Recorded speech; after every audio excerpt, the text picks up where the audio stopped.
साथ साथ। ओम असतो मा सद्गमय तमसो मा ज्योतिर्गमय मृत्योर्मामृतं गमय। शांति शांति शांति। दोनों हथेलियों को आपस में रगड़ते हुए अपनी आंखों पे रखें और धीरे से अपनी आंखें खोल लें। आप लोगों का पुनः स्वागत है।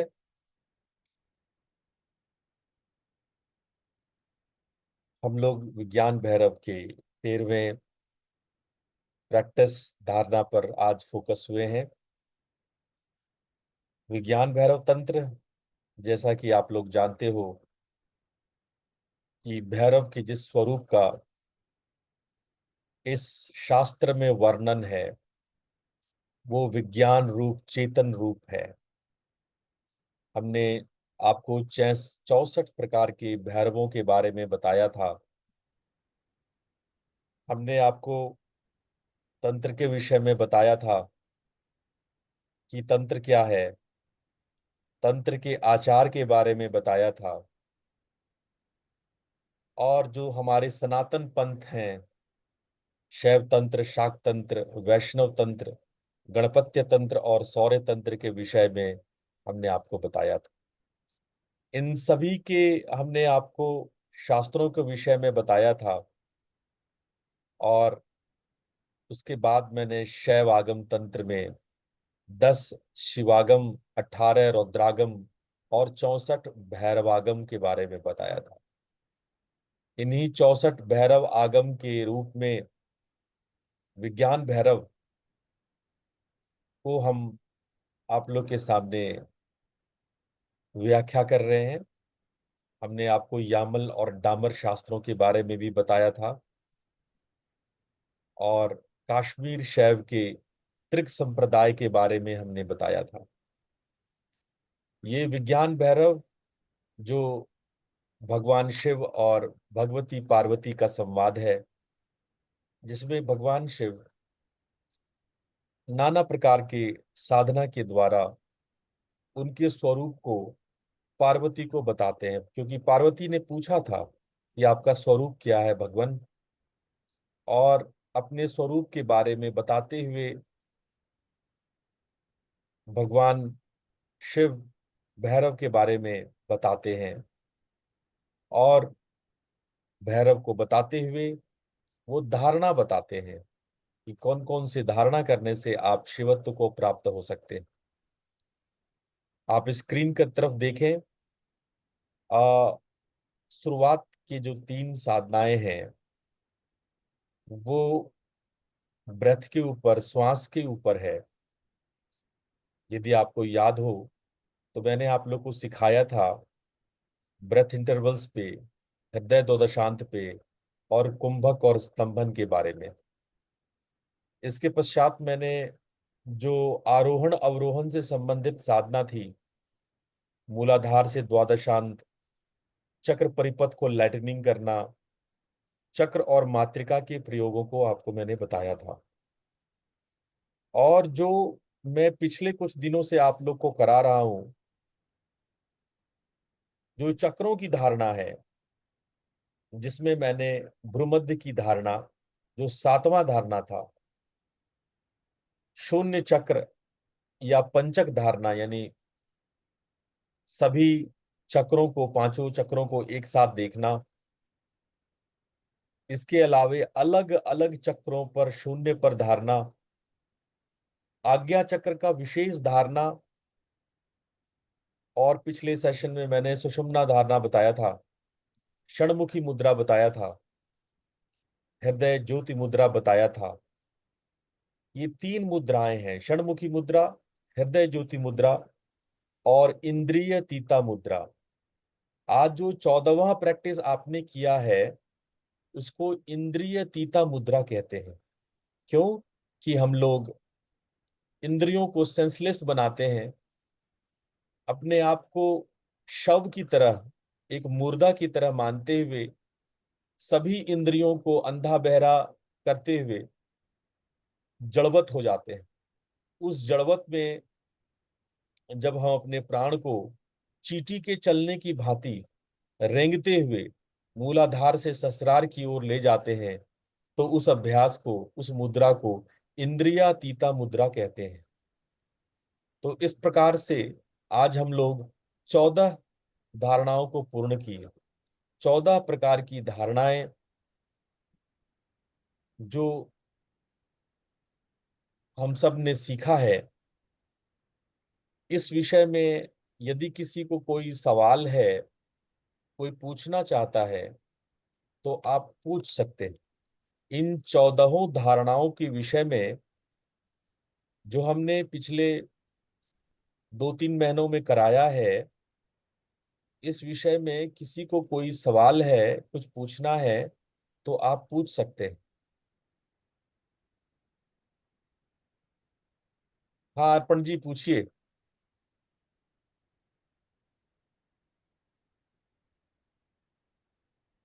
गुरुदेव, जैसे ये धारणाएं हैं, तो ये तो वो कंसेप्टिवली सब कुछ तो याद नहीं रहता, तो वो उसके लिए क्या कर सकते हैं? क्योंकि जो जिस दिन जो किया जाता है उस दिन तो वो स्मरण में रहता है, लेकिन उससे नेक्स्ट डे तक तो वो चीज नहीं, दिमाग में नहीं रहती। वो थोड़ा इसलिए डिफिकल्ट हो जाता इसलिए है। हम आपको एक सप्ताह का वक्त देते हैं। संडे को जब हम प्रैक्टिस कराते हैं तो हम आपसे उम्मीद करते हैं कि सोमवार से लेकर के शनिवार तक आप उस अभ्यास को करेंगे। तो और उस जब आपको करेंगे तो वो आपको याद रहेगा। और महत्वपूर्ण बात यह है कि आपको सारे प्रैक्टिस याद नहीं रखने हैं, बिल्कुल नहीं रखने। मैं 112 प्रैक्टिसेस बताने वाला हूँ, 112 मेडिटेशन टेक्निक बताने वाला हूँ। आपको सब नहीं याद रखना है। आपको जो अच्छा लगे उस एक को याद रखो। इन 14 में से यदि कोई एक पसंद आ गया हो, आपको उसे याद रखना है।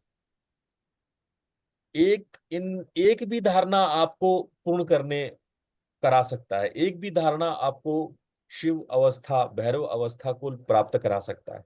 हर एक प्रैक्टिस पूर्ण है। आपको याद नहीं करना, सबको रटना नहीं है। बस एक धारणा पकड़ना है, कोई भी एक जो आपको अच्छा लगे। अगर किसी प्रैक्टिस को हफ्ते भर किया जाए तो समझ में आ जाता है कि ये मेरे लायक का प्रैक्टिस है कि नहीं, मेरे मन का प्रैक्टिस है कि नहीं, मेरे हिसाब का प्रैक्टिस है कि नहीं। अगर आपको ऐसा लगे कि वो आपके हिसाब का प्रैक्टिस है, तो आपको पकड़ लेना चाहिए, आपको कर लेना चाहिए। नहीं तो आप भूल जाएं, कोई काम का नहीं है। बहुत सारे प्रैक्टिसेस को याद रख के क्या करेंगे? भगवान ने तो 1.25 करोड़ प्रैक्टिस बताया है। उन सबको याद करके आपने क्या करना है? एक प्रैक्टिस जो आपको लगता है कि हाँ ये मेरे को सेट कर रहा है, ये मुझे अच्छा लग रहा है, इसमें करने में हम भीतर उतर रहे हैं, इंट्रोवर्ट हो रहे हैं, भीतर की यात्रा हो रही है, उस एक को पकड़ लेना। ठीक है? जी गुरुदेव। और किसी को कोई सवाल,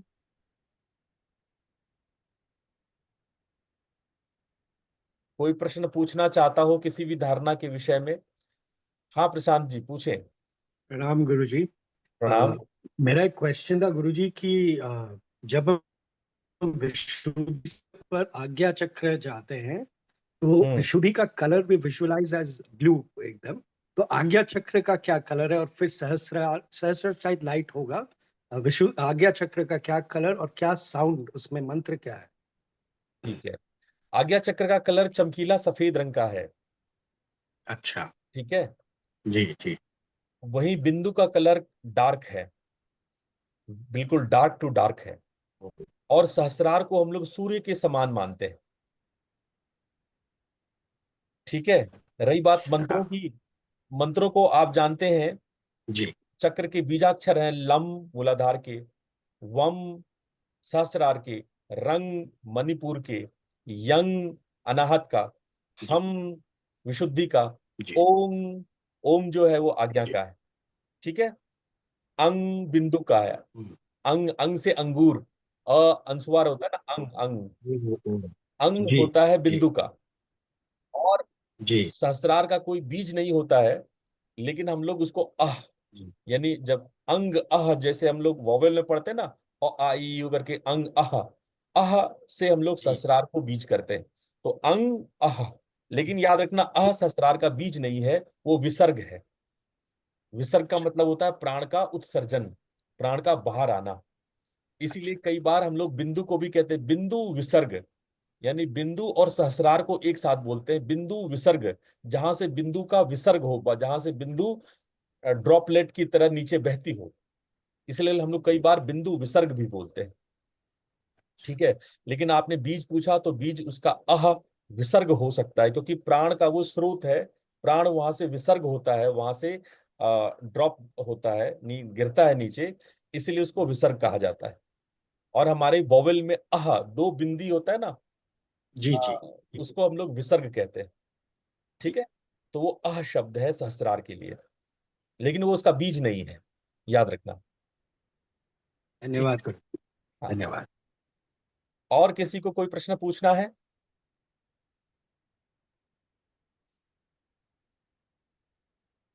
हमें लग रहा है कि सब ज्ञानी हो गए हैं अब। 14 धारणा में पारंगत हो गए हैं। अच्छा है। आप 14 धारणा में से किसी एक को तो चुने ही होंगे। मैं कुछ दिन और धारणा कराऊंगा, उसके बाद आपको एक बताऊंगा, लेकिन जो एक मेरे सारे नामदानियों ने चुना है, मेरे सारे नामदानी जिस एक की बात करते हैं, आज मैं थोड़ी सी उस बात को करूंगा। मेरे से किसी ने प्रश्न पूछा था कल ही कि गुरुदेव, आप इतनी सारी धारणा करा रहे हैं और आप जो है नाद साधना भी करा रहे हैं, तो कौन सा पकड़ें कौन सा छोड़ें? ये सवाल अक्सर मेरे पास आता है कि आप इतने इतने प्रैक्टिस करा देते हो कि हम लोग कंफ्यूज हो जाते हैं कि करें कौन सा। इतने सारे प्रैक्टिस हो जाते हैं। और ये बात सही है कि मैं पिछले 5 सालों से इस मंच पे हूँ, आप लोग के सामने हूँ, और मैं इन 5 सालों में कम से कम 500 प्रैक्टिसेस मैंने बताए होंगे। और इन 5 सालों में ये जो 500 प्रैक्टिसेस मैंने बताए होंगे, उन सबों को करना निश्चित रूप से असंभव है।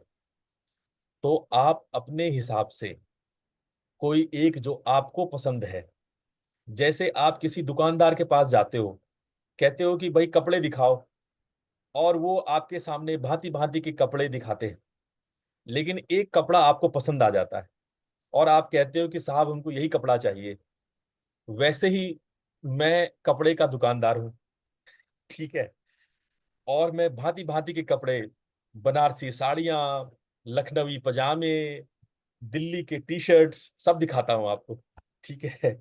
उसमें से आप कोई एक चुन लो, पसंद कर लो, जो आपको पहनना है, जो आपको धारणा करना है, जो आप धारण कर सकते हो, जो आप उसको पहन सकते हो, वो आप पहन लेना।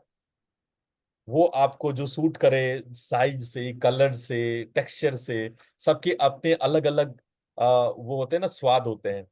तो अपने अलग अलग टेस्ट के अकॉर्डिंग आप उसको चुन लेना, आप उसको पकड़ लेना। पर हाँ, मेरे नामदानियों को मैं स्पष्ट कहूंगा कि जो दीक्षित है, नामदानी है, उनके लिए तो नाद धारणा सर्वोत्तम है। नाद धारणा से बेहतर तो कोई धारणा नहीं। बाकी आप इस हिसाब से करो कि चलो ठीक है, गुरुजी करा रहे हैं संडे संडे तो मैं कर लेता हूं, उस हिसाब से कर लो, क्योंकि ये धारणाएं करोगे तो आपका प्राण साफ होगा, बिंदु खुलेगा, बिंदु में जो है वो स्ट्रेंथ आएगा। लेकिन ये सारे प्रैक्टिसेस आ बिंदु को खोलने के लिए, नाद बिंदु के लिए है। नाद बिंदु के लिए मान करके चलना चाहिए। नाद बिंदु का ये उपमार्ग सहयोगी है, बैसाखी है, सपोर्टर्स है, ऐसा मानना चाहिए। अब मैं थोड़ा सा इनके श्लोकों पे आऊंगा कि मैंने पिछली बार कहा था कि मैं श्लोक के माध्यम से मैं इन सभी सूत्रों को बताऊंगा। तो चलिए आप मेरे साथ साथ श्लोक को पढ़िए, और उसके बाद मैं इन श्लोकों का भावार्थ भी आप लोग को बताऊंगा। मेरे साथ साथ बोलिए। ऊपर श्लोक लिखा है, 28वां श्लोक है। आमूलात किरणाभासाम सूक्ष्मात सूक्ष्मतरात्मिकम् चिन्तयेतादविष्टाकान्ते शाम्यन्तीम भैरवोदयः।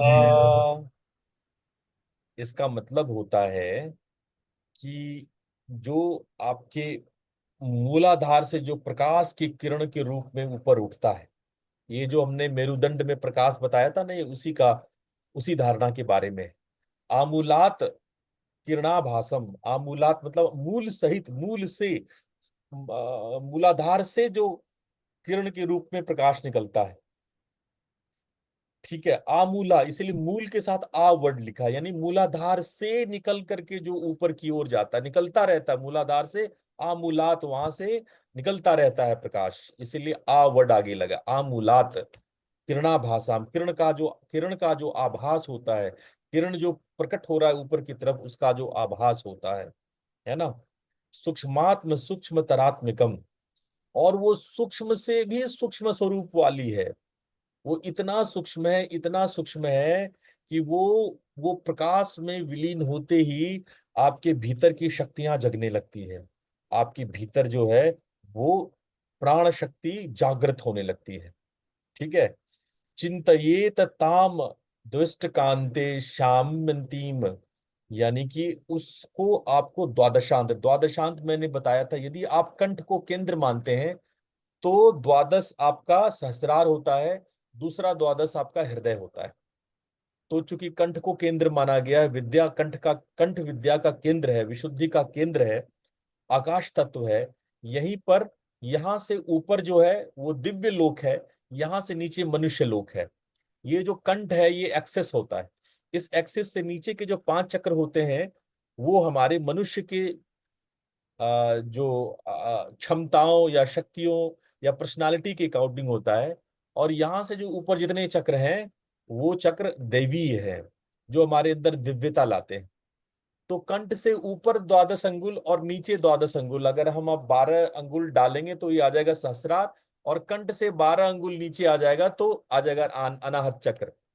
तो ये कहते हैं कि ऊपर वाला द्वादशांत यानी कि सहस्रार तक, मूलाधार से सहस्रार तक, मूलाधार से सहस्रार तक ये जो प्रकाश हो रहा है, प्रकाश की भावना को, आभास को आप सूक्ष्म से सूक्ष्मतर अनुभव करें। उससे क्या होगा, आपके भीतर की पराशक्ति का विकास होगा, आप अपने भीतर के पराशक्ति को अनुभव कर सकते हैं। अब हम लोग 29वां सूत्र पढ़ते हैं साथ साथ। उदगच्छन्ति ताडित्रूपां प्रतिचक्रम क्रमाक्रमम् ऊर्ध्वं मुष्टित्रयं यावत् तावद अन्ते महोदयः। इसका अर्थ है कि उदगच्छन्ति ताडित्रूपाम, जो अंदर भीतर की पराशक्ति है, मानो बिजली की तरह उठती हो, ऐसा भावना कर। इसलिए मैंने आपको ये प्रैक्टिस कराया होगा, बिजली, मेरुदंड जो है बिजली की भांति चमकती है। ये जो ऊर्जा है वो तीव्र गतिशील वाली है। प्रतिचक्रम क्रमात क्रमम, यानी क्रम से एक के बाद एक, है ना, वो क्रम से आगे बढ़ती है। ऊर्ध्वम मुष्टि त्रयम यावत, ऊपर जो है 3 मुष्टि, 3 मुट्ठी यानी 12 अंगुल तक, यानी ऊपर तक, ये द्वादशांत को दर्शाता है। सहस्रार जो है वो द्वादशांत को दर्शाता है। तो द्वादशांत तक 3 मुष्टिका, 3 मुट्ठी ऊपर, द्वादशांत तक ये ऊपर उठती है। अब आ जाए हम लोग 30वें सूत्र पे।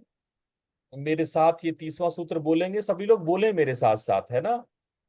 संस्कृत पढ़ने में वो ना करे, हिचकिचाए ना, कोई मुश्किल नहीं है, मेरे साथ साथ बोलिए। चक्रेषु द्वादशस्व एषाम् मातृका संस्थिता पृथक् तद विज्ञानात देवी सुदधर्वगाधिपो भवेत्। यानी कि हम अपने इन चक्रों में अलग अलग मातृकाओं को, यानी जो हमारे 12 पॉइंट हैं, 12 पॉइंट की मातृकाओं पर हम लोग फोकस होते हैं। और मैंने मातृकाओं के बारे में विशेष सत्र लिया था, आप लोग को मैंने मातृकाओं के बारे में बताया था कि हम लोग कौन से 12 पॉइंट हैं। भूपुर, मूल, कंद, नाभि, हृदय, कंठ, तालु, भ्रूमध्य, ललाट, ब्रह्मरंध्र, शक्ति और व्यापनी। ये मैंने आप लोगों को ये 12 पॉइंट्स और उससे संबंधित मातृकाएं की साधना मैंने कराई थी। मैंने आपको इस संबंध में प्रकृति और उसके डिटेल्स को मैंने बताया था कि प्रकृति से कैसे चित्त और अहंकार और उसके बाद मन, इंद्रिय और तन्मात्राओं की उत्पत्ति होती है, और तन्मात्राओं से फिर आकाश, वायु, अग्नि, जल का उद्भव होता है। मैंने आपको शून्य पंचकम बताते हुए मैंने कहा था कि ये पृथ्वी, जल, अग्नि, वायु, आकाश, ये जो पांचों चक्र हैं हमारे, मूलाधार, स्वादिष्ठान, मणिपुर, अनाहत और विशुद्धि, इसको प्रदर्शित करने वाला ये पांचों है। और इसी क्रम में आप लोग 1 मिनट वेट करें।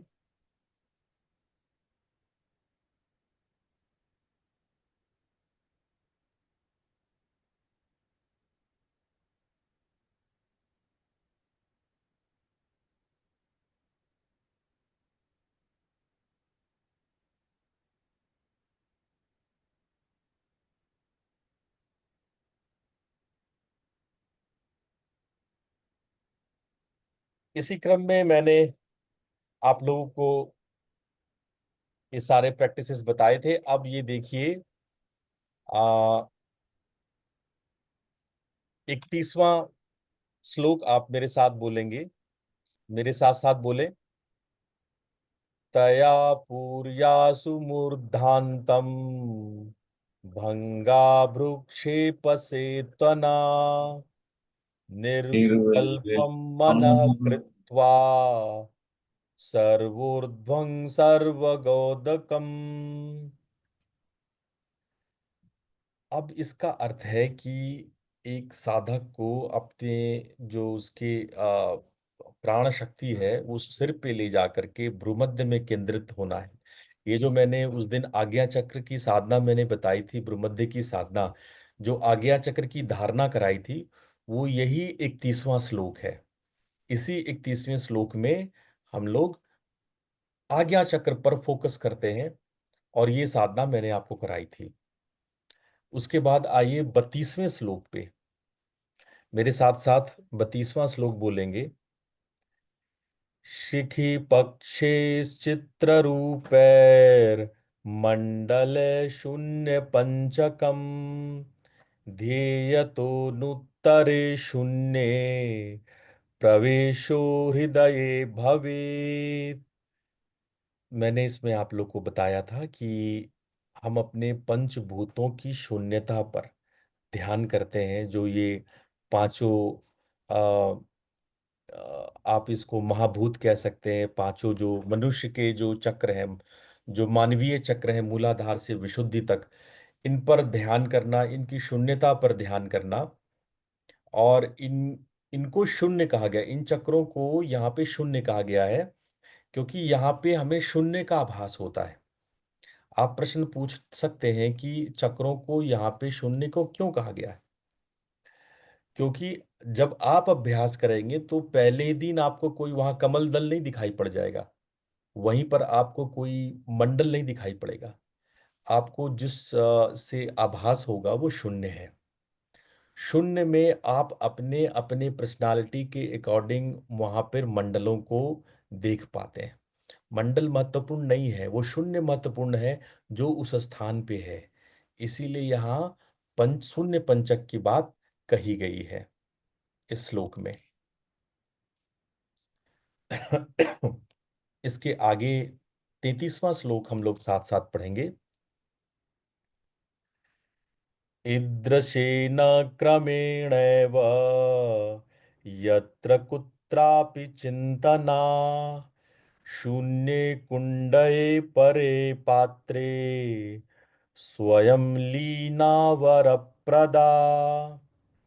यानी कि हम लोग जब एक एक करके, यानी जो भी शून्य में, किसी भी शून्य में जहां पर आपका ध्यान एकाग्र होता है, उसी जगह पर आप अपने ध्यान को जब केंद्रित करते हैं, बहुत सारे प्रैक्टिशनर यहाँ पे आ, ये इसका अर्थ लगाते हैं कि जहां जहां खाली हो, जहां जहां शून्यता हो, जिस वस्तु में, जैसे ग्लास है, लोटा है, कुआं है, लेकिन उन विद्वानों को मैं बता दूं कि कुएं में झांकने वाला या बाहरी किसी वस्तु में खालीपन वाली प्रैक्टिस ऑलरेडी आगे आपको सामने आएगा। इसलिए जब यहाँ चक्रों की बात हो रही है, तो हमें चक्रों के खालीपन का ही ख्याल करना चाहिए। चक्रों की शून्यता पर, यानी जिन जिन चक्रों पर आपको एक एक करके आप उन उन चक्रों की शून्यता पर आप ध्यान करें। एक चक्र को पूर्ण कर शून्यता पर आप अपने ध्यान को केंद्रित करें। यही इस श्लोक का भावार्थ है। अब आइए 34वें श्लोक पे। कपालान्तर्मनोन्यस्य तिष्ठन्मीलितलोचनः क्रमेण मनसोदाद्रयात् लक्ष्येत लक्ष्यमुत्तमम्। अब आपको यहाँ पर जो सिखाया गया है वो एक तरह से आपको ब्रह्मरंध्र पे, यानी सहस्रार पे मन को कैसे केंद्रित करना है, तो आपको वो मैंने बताया था। ये प्रैक्टिस आप लोगों को कराया था कि कैसे हम लोग चिदाकाश में प्रवेश करते हैं। ये साधना वास्तव में चिदाकाश धारणा की साधना है। और चिदाकाश यानी जो आपके कपाल के अंतर्गत है, ये जो पूरा चेहरा है उसके अंदर में जो कपाल है, वहां पर मैंने बहुत लंबी साधना आप लोगों को कराई थी। मैंने सुरंग इत्यादि के बारे में भी बताया था।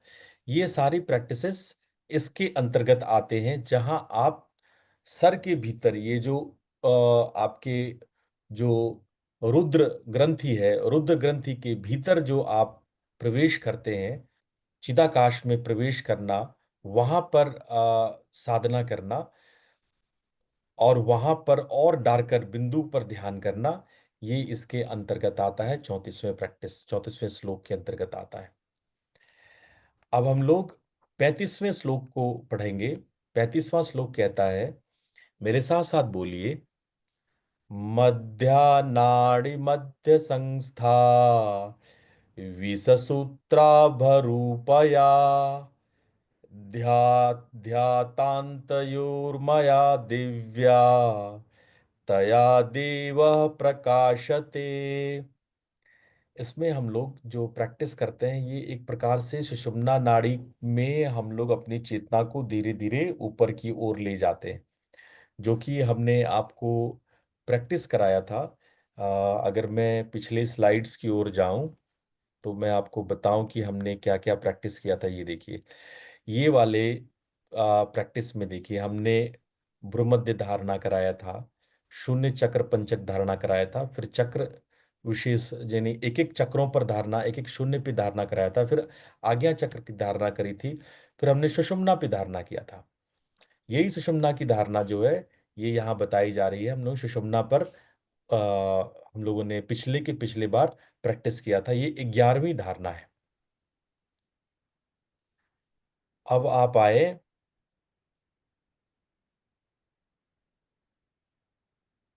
12वीं धारणा पर। ये 36वां। मेरे साथ साथ बोलिए। कररुद्ध दृगस्त्रेण भ्रूभेदादवाररोधनात् दृष्टे बिंदौ क्रमालीने तन्मध्ये परमा स्थितिः। इसमें हम लोगों ने प्रैक्टिस किया कि कैसे हम, ये एक प्रकार का मुद्रा है जो महामुद्रा की तरह है। हमने इसमें महामुद्रा लगा करके सर को पीछे टिल्ट करके हम लोग बिंदु पर मन को प्रैक्टिस किए थे। ये अपनी आंखों को बंद करके भ्रूमध्य पर एकाग्रता लगा करके धीरे धीरे धीरे हम लोग बिंदु को बिंदु पर ध्यान करते हैं और बिंदु की परम स्थिति में चेतना को ले जाते हैं और बिंदु में चेतना को विलीन करते हैं। तो ये महामुद्रा का प्रैक्टिस हम लोगों ने किया था। और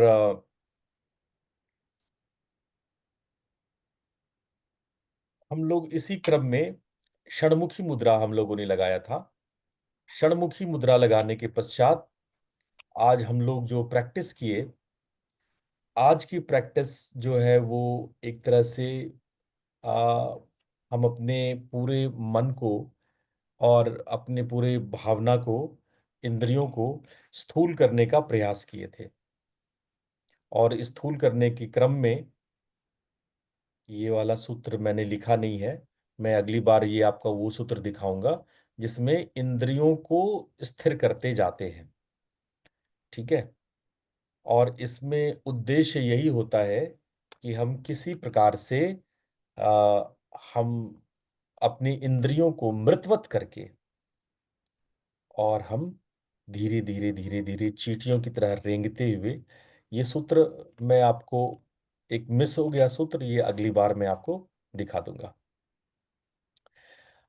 आज जो हम लोग चर्चा करना चाहते हैं, जो समय थोड़ा सा बचा है, उसमें आज हम आपको नाद एवं प्रणव धारणा के बारे में बताना चाहते हैं।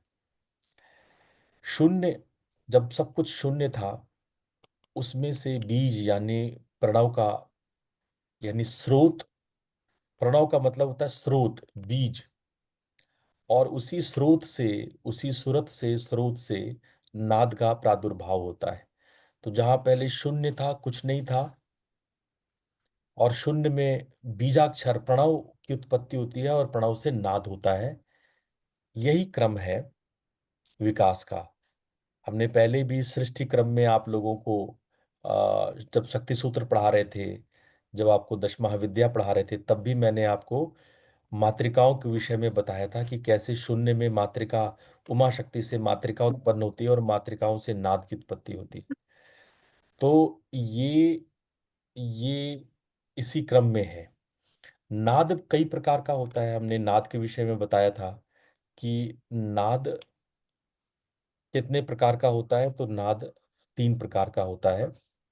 जो नाद हम ये कह सकते हैं कि आ, बाहरी हमको सुनाई पड़ता है, जो मंत्रों की आवाज है, जो मंत्र और मातृका जो हमें बाहर बैखरी सुनाई पड़ता है, वो बैखरी नाद है। उसी प्रकार से जो भीतर हमें सुनाई पड़ता है वो मध्यमा है। और जब हम मध्यमा से ऊपर पश्यंती में आते हैं तो वो नाद जो है प्रकाश के रूप में भी दिखाई पड़ता है, इसलिए उसको पश्यंती कहते हैं। और एक जो उनसे भी परे है, जो परा नाद है, उसको हम लोग अनाहत नाद कहते हैं। तो इस सूत्र में बताया गया है, अनाहते पात्र करणे भी भग्न शब्दे सरिद्रुते शब्द ब्रह्माणि निष्णातः परम ब्रह्मादि गच्छति। यानी कि हमारे अंदर कान के भीतर उत्पन्न होने वाले निरंतर अटूट आंतरिक ध्वनि, अंतर अनाहत नाद पर ध्यान करना चाहिए। और इस शब्द ब्रह्म में निपुण होने पर साधक परम सत्य यानी परम ज्ञान को, परम ब्रह्म को उत्पन्न कर लेता है। अनाहते पात्र करने भग्न शब्दे सरिद्रुते, यानी साधक को कान के भीतर, कान बंद करके भीतर में, है ना, वहां की ध्वनि पर ध्यान देना चाहिए। बाहरी शोर जहां ना हो, बाहर शोर पर, बाहर की आवाज की तरफ नहीं, भीतर की आवाज की तरफ, है ना। इस बारे में, इस शब्द ब्रह्म के बारे में बहुत सारे श्लोक, बहुत सारे सूत्र कहे गए हैं, बताए गए हैं। आ, हट हट प्रदीपिका में अगर हम देखें कि आ, 1 मिनट में आप लोगों को हट प्रदीपिका की श्लोक सुनाता हूँ। श्री आदिनाथेन सपाद कोटिलय प्रकारा कथिता जयंती नादानुसंधानमेकमेव मन्माहे मुख्यतलया नाम। यानी कि श्री आदिनाथ ने 1.25 करोड़ मेथड मेडिटेशन के बताए उसमें से नादानुसंधान, नाद को सुनना, कान बंद करके भीतर की आवाज को सुनना, उसको उन सभी में से नादानुसंधान एक मेव मन माहे मुख्यतः नया नाम, उन सभी में से सबसे मुख्य है, सबसे इंपॉर्टेंट है। लय नादे यथा चित्तम रमते योगिनो भृशम विस्मृत्य सकले बाह्यम नादेन सह संपति। ये शिव संहिता में है। शिव संहिता में भगवान शिव कह रहे हैं, जब योगी का चित्त उस नाद में निरंतर रमण करेगा, तब सब प्रकार के विषय स्मरण रहित होकर के चित्त समाधि में लय हो जाएगा। ये स्टेटमेंट जो है वो शिव संहिता का है। शिव संहिता उसके बाद आगे कहते हैं, एतदभ्यास योगेन जित्वा सम्यक गुणान् बहून् च सर्वारंभ परित्यागी चिदाकाशे विलीयते। कहते हैं भगवान शिव सिख संहिता में कि इस प्रकार का अभ्यास के द्वारा सभी गुणों को जीत करके, नाद अनुसंधान करके, जब सभी कार्यों का त्याग करके योगी अपने चित्त में उस नाद के आनंद में, चैतन्य में लय हो जाता है। हठयोग प्रदीपिका में एक और सूत्र है, इंद्रयाणा मनोनाथो मनोनाथ रतु मारुतः मारुतस्य लयो नाथ स लयो नादमाश्रितः। ये हठ प्रदीपिका का सूत्र है, जिसमें कहा गया है कि मन ही इंद्रियों का स्वामी है, क्योंकि मन के संयोग न होने से कोई भी इंद्रिय काम करने में सामर्थ्य नहीं रखती है। आज हम लोगों ने इंद्रियों को मृत करके देखा। इंद्रियां मृत होती है तो मन भी मृत हो जाता है, मन भी शव हो जाता है। तो जिस प्रकार से मन प्राण वायु के अधीन है और उन सब जो वो सारे नाद के अधीन है, मन जो है नाद से अधीन हो जाता है। मन को यदि कोई अपने कंट्रोल में कर सकता है तो केवल और केवल नाद कर सकता है, ऐसा हठयोग के ग्रंथ कहते हैं। शिव संहिता के 5वें अध्याय का 23वां श्लोक में आपको बताता हूं, न आसनम सिद्ध सदृशम हाँ दे दो कुंभम सदृशम बलम न खेचरी भैया। मुद्रा न नादो सदृशम लयः। हाँ ऐसा बताया गया है कि सिद्धासन जैसा कोई आसन नहीं है, हाँ प्राणायाम जैसा, प्राण जैसा बल जो है कुंभक में मिलता है, खेचरी जैसा कोई मुद्रा नहीं है, और मेडिटेशन लय जो है, ऐसा कोई नाद जैसा कोई लय, कोई मेडिटेशन नहीं है। अच्छा, आदि गुरु शंकराचार्य ने, आप लोग को लगता होगा कि किन किन ग्रंथों में इसका वर्णन है। आदि गुरु शंकराचार्य ने एक पुस्तक लिखा, योग तारावली, जो अद्वैत वेदांत में बहुत प्रसिद्ध ग्रंथ है। सारे अद्वैत वेदांती इसको पढ़ते हैं।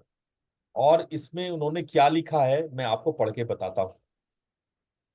सदा शिवोक्तानि सपाद लक्ष्य लयावधामानि वसन्ति लोक नादानुसंधान समाधिमेक मन्यामहे मान्य रमम लयानाम नादानुसंधान नमोस्तु तुभ्यं लाम्ये तत्त्वपदं लयानाम भवत्प्रसादात् पवनेन सात विलीयते विष्णुपदे मनोन्मे।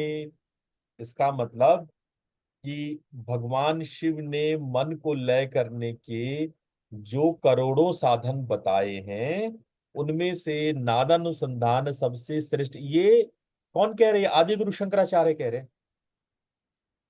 और नादानुसंधान की प्रेर की को प्रार्थना कर रहे हैं, प्रेयर कर रहे हैं, हे नादानुसंधान आपको नमस्कार हेलो। कर। हाँ आप आए नहीं आज।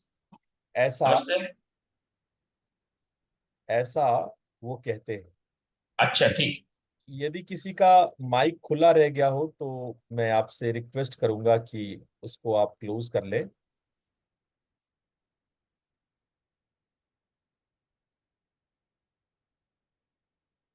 योग तरंगिनी, अब मैं आपको योग तरंगिनी के शब्द सुनाऊंगा। ये मैं इसलिए बोलता हूं कि आपको लगे कि जो नाद साधना मैं आपको कराता हूं ये कितना शास्त्रीय, कितना प्रमाणिक है। योग तरंगिनी क्या कहता है? न नादेन बिना ज्ञान, न नादेन बिना शिव। शिव भी बिना नाद के नहीं है। नाद रूप परम ज्योति, नाद रूप पयो हरि ही। हरि भी नाद को पार नहीं कर सकते।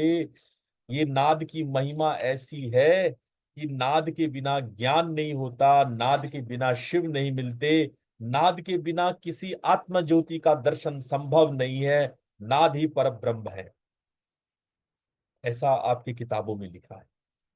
इसी नाद के बारे में वाराहो उपनिषद में क्या लिखा है, उपनिषद की भाषा में सुनाता हूं।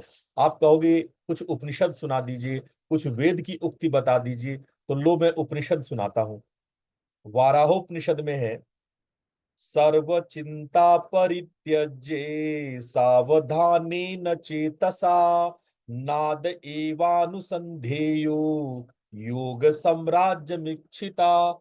जो लोग योग का साम्राज्य चाहते हैं, जो लोग योग की साधना करना चाहते हैं, अगर उनको उनका सम्राट बनना है, योगाधिराज बनना है, योग करना है, योग में समाधि पाना है, तो सब चिंताएं छोड़ करके मन को स्थिर करके नाद में लगाइए। ये उपनिषद कहता है, ये वाराहो उपनिषद की स्टेटमेंट है। उपनिषदों में और भी भाषा लिखा है। उपनिषद कहती है, नादस्त्रमणतः क्षिप्रमंतरंग भुजंगमः सिस्मृत्य सर्वमेकाग्रह कुमचिन्ह ही धावती। यानी कि मन रूपी सर्प नाद को श्रवण करने से शीघ्र ही संपूर्ण संसार को भूल कर एकाग्र होकर के विषयों की तरफ नहीं जाता है। सर्प इसलिए कहा गया कि सर्प जैसे अपने बिल में घुस करके समाधि में, यानी कि दुनिया से कट जाता है, उसी प्रकार से हम जब नाद करते हैं तो अनेक प्रकार की समाधियां उत्पन्न होती है। सदा नादानुसंधाना क्षीयन्ते पाप संचया निरंजने विलीयते निश्चतम चित्त मारुतौ। कहते हैं उपनिषद कि सदा नाद का अनुसंधान करने से आपने जितने पाप किए, सारे लोगों ने पाप किए हैं ना, तो जितने पाप आप किए हैं नाद अनुसंधान करने से वो पाप का मोचन हो जाता है। संचित पाप जो आपने करोड़ों जन्मों में संचित किए हैं पाप, वो सारे पाप धुल जाते हैं, नरकों से मुक्त हो जाते हो। तो बताओ, समाधि भी पा लेते हो, पापों से मुक्त हो जाते हो, ऐसा उपनिषद कहता है। तो हम उपनिषदों की बात को मानते हुए, नाद के महात्म्य को समझते हुए अगर हम नाद की साधना करते हैं तो इससे सर्वोत्तम साधना किसी भी प्रकार से नहीं है। ये उपनिषद के ग्रंथ कहते हैं। मैंने आपको उपनिषद ऐसे एक दो नहीं, अगर मैं सुनाता रहूं तो सुबह से शाम तक सुनाता रहूंगा। वेद पुराण से लेके उपनिषद गीता तक सब में नाद अनुसंधान के बारे में विशद वर्णन है, विशाल वर्णन है। उसके बारे में थक जाऊंगा, खत्म नहीं होंगे श्लोक, इतने श्लोक हैं। तो मैं नाद अनुसंधान का साधना में अगले सप्ताह, अगले संडे को कराऊंगा। इस बीच मैं शिव पुराण की भी आप लोग को व्याख्या करूंगा। शिव पुराण के विषय में आप लोग को बताऊंगा। चलते चलते एक छोटा लुक आप शिव पुराण की भी देख लीजिए। शिव पुराण में हमने अब तक क्या क्या पढ़ा देखा था, आप लोग को दिख रहा है शिव पुराण? जी गुरुदेव।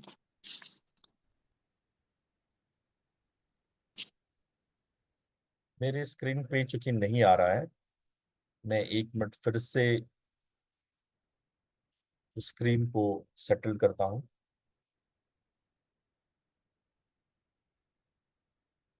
बस मैं 5 मिनट और लूंगा आप लोगों का।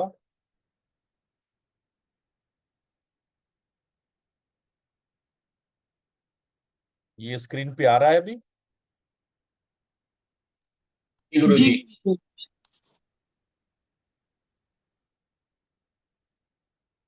इसी वजह से मेरे स्क्रीन पे नहीं आ रहा है। मैं कोशिश कर रहा हूँ कि अपने स्क्रीन पर भी लूं।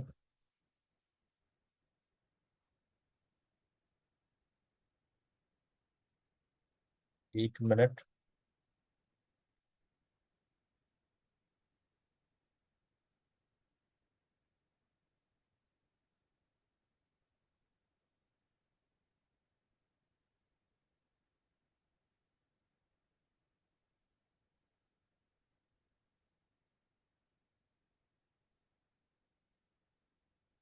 हाँ, अब मेरे स्क्रीन पे आ रहा है। आप लोग के स्क्रीन पे आ रहा है? जी जी गुरुदेव। गुरु जी आ रहा है। हाँ, जी गुरु जी। ठीक ठीक ठीक ठीक। तो मैंने आप लोग को शिव पुराण में जो 7 बेसिक संहिता है उसके विषय में बताया था। विद्येश्वर, रुद्र, शतरुद्र, कोटि रुद्र, उमा, कैलाश और वायवीय, ये 7 प्रकार की संहिताएं शिव पुराण में है। ये शिव पुराण के चैप्टर्स है। मैंने आप लोग को इस विषय में बताया था कि विद्येश्वर संहिता में कैसे शिव भक्ति के बारे में, शिवलिंग की पूजा के बारे में, शिव महात्म्य का वर्णन आपको मैंने बताया था। मुझे रुद्र संहिता चर्चा करना है इस सप्ताह, इसीलिए हम चाहते हैं कि आप लोग विद्येश्वर संहिता पूरा पढ़ लें, ताकि मैं रुद्र संहिता में आप लोगों को शिव के विभिन्न अवतारों के विषय में बताऊं। मैं आप लोग को कहानी सुनाऊंगा पार्वती की उत्पत्ति और विवाह की, कार्तिकेय और गणेश जो उमा रुद्र संहिता के पाठ हैं। इसके अलावे शतरुद्र संहिता जिसमें शिव के 100 रूप और कोटि रुद्र में शिव के करोड़ रूप का वर्णन है। उमा संहिता में शिव पार्वती की तत्व ज्ञान जो वार्तालाप है उसमें तत्व ज्ञान, संसार, मोक्ष इत्यादि का वर्णन है। और कैवल्य संहिता में आप जो है शिव का जो दार्शनिक स्वरूप है, समाधि, योग इत्यादि का वर्णन है। वायवीय संहिता जो सबसे गूढ़ और सबसे दार्शनिक है, इसमें पर ब्रह्म निर्गुण रूप का वर्णन है। मैंने आप लोग को शिव भक्ति के संबंध में शिव का स्वरूप, शिव की भक्ति, शिवलिंग इत्यादि जो उपासना विधियां हैं थोड़ा बहुत बताया था। मैंने आप लोग को बताते हुए कहा था कि वो अकर्ता होकर के भी करता है, निष्क्रिय होकर भी सक्रिय रूप है। मैं यहीं तक रुक गया था। आप लोग को टास्क दिया था कि आप लोग इस बात को समझें कि वो अकर्ता होकर के भी करता कैसे हैं और निष्क्रिय होकर के भी सक्रिय कैसे है। तो ये मैंने आप लोग को बताया था। शिवलिंग की पूजा के विषय में भी आप लोग को मैंने बताया था कि बल्कि एक पीडीएफ भी आप लोग के साथ शेयर किया था कि आप शिव नाम का जप कैसे करें और कैसे आप शिवलिंग की पूजा कर सकते हैं। मैंने आप लोगों को आ, बताया था कि पूजन के लिए पंचामृत, गंगा जल, बेलपत्र, धूप, दीप, ये वो पुष्प, अक्षत इत्यादि कर लें, है ना। फिर मैंने आप लोग को शिवलिंग के स्वरूप का वर्णन, अगर आप लोग को याद नहीं है तो मैं दोबारा कर दूंगा। मैं इस बृहस्पति को मैं दोबारा कर लूंगा आपको ये वर्णन। और विदेश्वर संहिता में केवल यही नहीं है, बल्कि काल कर्म इत्यादि का भी वर्णन है। इसके बाद मैंने आप लोगों को पंचामृत और जल से कैसे अभिषेक करते हैं इसका वर्णन किया था। फिर मैंने बेलपत्र अर्पण की विधि बताई थी, चंदन, धूप, पुष्प इत्यादि बताया था, नैवेद्य कैसे अर्पण करते हैं ये बताया था। ये सारी चीज शुद्धि, संकल्प, ध्यान, अभिषेक, बेलपत्र पूजन, मंत्र, नैवेद्य, आरती और ये क्षमा, ये 10 विधि मैंने आप लोगों को बताई थी, सिखाई थी। मैं इस बार आप लोग को बताऊंगा कि शिवलिंग का निर्माण कैसे करते हैं, बनाते कैसे हैं, किस तरह जो है घर में कौन सा होना चाहिए, शिव मंदिर में किस प्रकार से शिवलिंग की पूजा होनी चाहिए, उसका षोडशोपचार का विधि क्या है, ये मैं आने वाले सप्ताह में आप लोग को बताऊंगा। और यही नहीं, मैं शिव का महात्म्य विद्येश्वर संहिता में किस प्रकार से है वो मैं पूरे विस्तार से बताऊंगा। इसके अलावा मुझे इस सप्ताह रुद्र संहिता भी शुरू करना है। और मैं रुद्र के विभिन्न रुद्र के जो एकादश 11 रूप हैं, कौन कौन से रूप हैं, कपाली रूप है, पिंगल रूप है, भीम रूप है, विरूपाक्ष रूप है, विलोहित है, शास्ता है, अजपद है, अहिर्बुधन्य है, शंभु है। इसके अलावे चंड और भव, ये 11 रुद्र के रूप है। इनके 11 रुद्र के बारे में मैं आप लोग को बताऊंगा। 11 रुद्र के अलावे भी और रूप है, लेकिन जो बेसिक अवतार है वो कपाल, पिंगल, भीम, विरूपाक्ष, विलोहित, शास्ता, अजपद, अहिर्बुधन्य, शंभु, चंड और भव है। ये 11 प्रकार के रुद्र हैं और हम लोग सावन में इन 11 प्रकार के रुद्र की साधना करते हैं उनके गुणों के साथ। और इससे साधकों को क्या लाभ मिलेगा वो मैं अगले सप्ताह गुरुवार को बताऊंगा। इसके अलावे भी उनके अवतार है, यही मत समझना कि इतने ही अवतार है, 11 ही अवतार है। उनके और भी अवतार है, जैसे हनुमान उनका अवतार है, जैसे सरभ उनका अवतार है। यही सरभ जो भगवान नरसिंह जो विष्णु अवतार को कंट्रोल किया था ना, वही सरभ। अर्धनारीश्वर उनका अवतार है। यही नहीं, वीरभद्र है, पिपलाद है, नंदी है, भैरव है। और इतना ही नहीं, अगर मैं उनके अवतारों की गिनती गिनूं तो अश्वत्थामा, सर्वेश्वर, गृहपति, महर्षि दुर्वासा, वृषभ, यतिनाथ, कृष्ण दर्शन, अवधूत, भिक्षु, सुरेश्वर, किरात, ब्रह्मचारी, सुनर्तटक और आदिनाथ और यक्ष, जिसको यक्षराज भी कहते हैं, ये सारे उनके अवतार हैं। इतने सारे अवतार शिव के हैं। तो हम आगे रुद्र संहिता में इन सभी अवतारों के विषय में आप लोग को बताऊंगा, चर्चा करूंगा। तब तक के लिए आप लोग को प्रणाम। प्रणाम गुरुजी, बहुत बहुत प्रणाम गुरु जी। प्रणाम। प्रणाम गुरुजी। प्रणाम। प्रणाम गुरु जी। टोरंटो में वीच है, वो फाइन फाइन. प्रणाम। आप आपने वो